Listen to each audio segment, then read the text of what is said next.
ampon sa lahat. So mabuhay ang kulturang Pilipino. Edukasyong kultural dapat.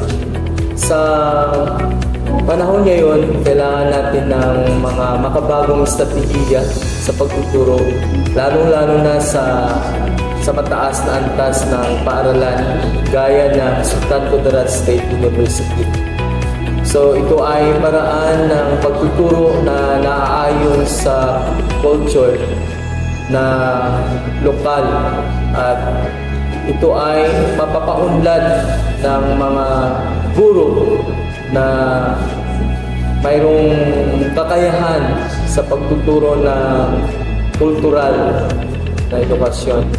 Ito ay isang proyekto ng College of Teacher Education na extension program na gumawa ng culture-based lesson exemplar ng dalawang IP schools, yung Manirog Integrated School at saka Ugis Elementary School na matatagpuan sa Esperanza, Sultan Kudarat. So ito ay paraan rin ng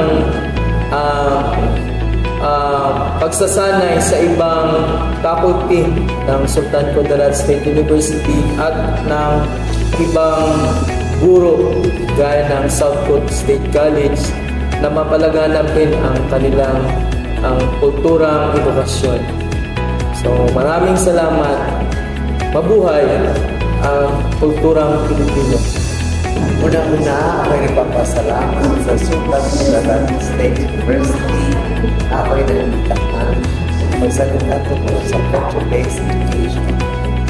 Inaasahan ko ay sa pagtagpil ng ating bagong Secretary of Education ay matupad ang ugali na lalo ka natin mapalaganap at paalaman natin sa agrikultura sa pamamagitan ng operasyon.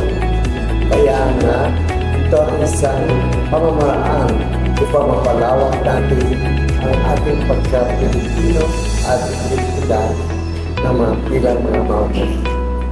Maraming salamat sa pag-ibig sa atin.